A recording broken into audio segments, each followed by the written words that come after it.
Si tu veux un ventre plat, ne plus avoir de troubles du transit intestinal, ne plus être ballonné, je te dis tout dans cette vidéo. On peut même se lancer un challenge de 15 jours où tous les jours tu appliques mes conseils et tu me dis les effets.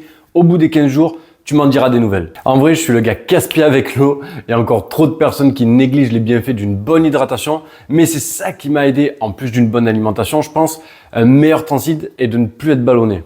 L'eau, vraiment, j'insiste, j'en bois 3 litres par jour et même plus quand je fais du sport. Mais franchement, ça change absolument tout dans une routine. En vrai, je pense que je pourrais même dédier une vidéo seulement à l'eau et à tous les bienfaits qu'elle a sur notre corps. On parle maintenant des abdos. En sport, on a toujours tendance à faire des crunchs comme abdos alors qu'il en existe tant d'autres et qui sont beaucoup mieux pour gainer le ventre et tenir la ceinture abdominale.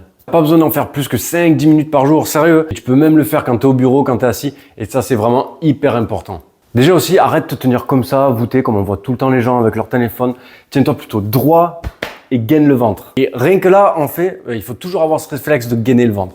Aussi, mon point favori, j'adore manger, j'adore la nourriture et le petit-déj, c'est super important. Et il y a beaucoup de personnes qui vont te recommander de manger salé. C'est une bonne option, mais généralement, ça prend trop de temps et on sait que tout le monde appuie sur le bouton snooze au réveil le matin. En plus, je te parle même pas de l'apport calorique. Ce qu'il faut savoir, c'est qu'en vrai, ceux qui te recommandent de manger salé le matin, c'est principalement pour t'éviter un pic glycémique, un pic de sucre, quoi, surtout de bon matin.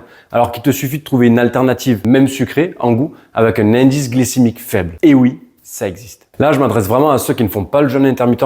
Moi, j'y arriverai pas, sinon je suis pas productif. Et en plus, le jeûne intermittent sur le long terme, c'est pas vraiment bon pour l'organisme. Ça doit rester une solution court terme. D'ailleurs, je t'explique les différents régimes alimentaires dans un de mes e-books. Demande-le-moi. Ensuite, l'idée, c'est d'incorporer des séances de sport, mais intelligemment et par rapport à ton mode de vie. Ceux qui ont le temps, yes, ils vont à la salle de sport. Pour les autres, il existe bon nombre d'alternatives en vrai. Des applications pour bouger de chez soi. Par exemple, nous, on a une application où tu as des séances de renforcement musculaire, faire de chez soi. Puis aller marcher tout en prenant ses derniers cols, incorporer des circuits de 10 minutes 2-3 fois dans la journée. En vrai, c'est juste une question d'adaptation de l'emploi du temps. Et le samedi, le dimanche, c'est surtout réservé aux activités, aller se promener, faire des activités avec tes enfants si t'en as. Super important, si t'as pas l'habitude de bouger, commence tranquillement et avec des objectifs atteignables. Ça ne sert à rien de faire une séance avec 5 entraînements si derrière, t'es en séquelles et que tu peux pas bouger la semaine d'après, ou même que ton emploi du temps ne te le permet pas. Et aussi, ce que tu peux faire tout au long de la journée, quand tu zones hors de ce que tu es en train de faire, fais quelques inspirations et expirations profondes, quelques étirements.